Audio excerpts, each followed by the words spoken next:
Puji nama Tuhan, Shalom saudara-saudara yang terkasih dalam Tuhan Yesus Kristus. Bersyukur bisa menyapa Jemaat Tuhan lagi di hari yang baru dengan anugerah dan kemurahan yang baru yang daripada Tuhan. Kiranya kabar baik menyertai saudara sekalian. Kita masih akan memikirkan dan mempercakapkan tentang kebangkitan Yesus Kristus. Di kesempatan yang sebelumnya, saya mengajak Bapak, Ibu, dan saudara semua untuk memikirkan tentang sentralitas, tentang pentingnya, tentang betapa kita harus memahami dan meyakini tentang kebangkitan Yesus Kristus, karena itu adalah inti berita dari kekristenan itu sendiri. Kemudian hari ini kita akan mempercakapkan tentang apa buktinya, apa yang menjadi bukti bahwa Kristus benar-benar bangkit sehingga itu menjadi dasar keyakinan akan kebangkitan Yesus Kristus itu. Masih di dalam 1 Korintus pasal yang ke-15, seperti yang saya sampaikan, kalau kita mau belajar tentang kebangkitan Yesus, maka 1 Korintus pasal 15 menjadi salah satu referensi penting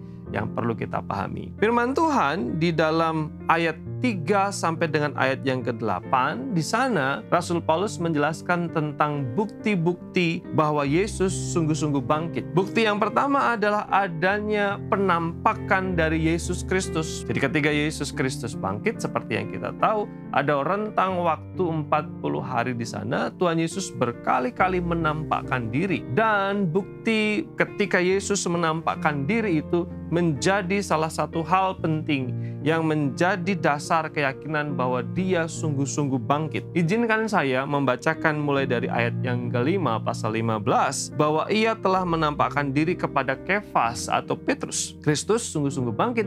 Buktinya apa? Dia menampakkan diri kepada Petrus dan kemudian kepada ke-12 muridnya. Yesus menampakkan diri kepada ke-12 muridnya, bukan hanya kepada Petrus. Saksinya lebih daripada 2, berarti sah. Bukan hanya itu, di dalam ayat yang ke-6 dikatakan, sesudah itu ia menampakkan diri kepada lebih dari 500 saudara sekaligus. Bukan hanya Petrus sendiri, bukan hanya 12 murid. Lalu kemudian kalau kita komparasikan dengan Injil kepada para wanita yang datang pagi-pagi ke kubur Yesus, tapi juga kepada 500 saudara sekaligus dalam momentum yang sama. 500 pasang mata menatap Yesus yang sama yang telah bangkit itu. Lalu kemudian dikatakan di sana kepada 500 saudara sekaligus, kebanyakan dari mereka masih hidup sampai sekarang ketika 1 Korintus pasal 15 itu ditulis, tetapi beberapa di antaranya telah meninggal. Memang kita harus memahami bahwa 1 Korintus ini ditulis pada tahun 53 sampai 57 Masehi. Jadi kira-kira sekitar 20 tahun sekian setelah Yesus Kristus bangkit. Rasul Paulus berusaha menghimpun berbagai macam kesaksian yang terjadi ketika Yesus Kristus bangkit. Dan selama 20 tahun itu dikatakan bahwa masih ada yang menjadi saksi mata, bahwa benar-benar menyaksikan bahwa Yesus Kristus itu bangkit. Ayat 7, selanjutnya ia menampakkan diri kepada Yakobus,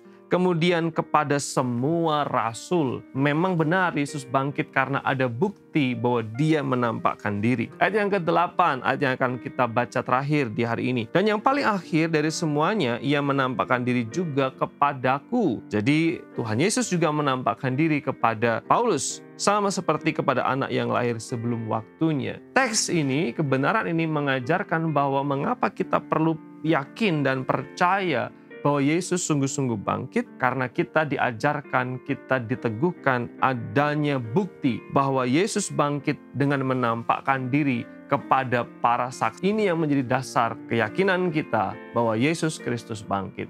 Dan ingat firman Tuhan beberapa hari yang lalu bahwa karena Yesus bangkit, maka iman kita tidak sia-sia. Biarlah firman ini mewarnai kehidupan kita, keyakinan tentang kebangkitan Yesus terus menggema dalam pikiran dan hati kita, sehingga kita terus berjalan di dalam komitmen dan kesetiaan. Mari kita berdoa. Terima kasih Bapa Surgawi, kami bersyukur untuk rahmat dan kemurahan-Mu. Biarlah berkat dan anugerah-Mu atas jemaat dengan segala pergumulan dan juga medan juang masing-masing. Yang sakit Tuhan sembuhkan, yang susah Tuhan hiburkan, yang lemah Tuhan kuatkan, yang kekurangan Tuhan cukupi. Terima kasih untuk sabda dan kebenaran-Mu. Di dalam nama Tuhan Yesus kami membawa syukur dan doa kami.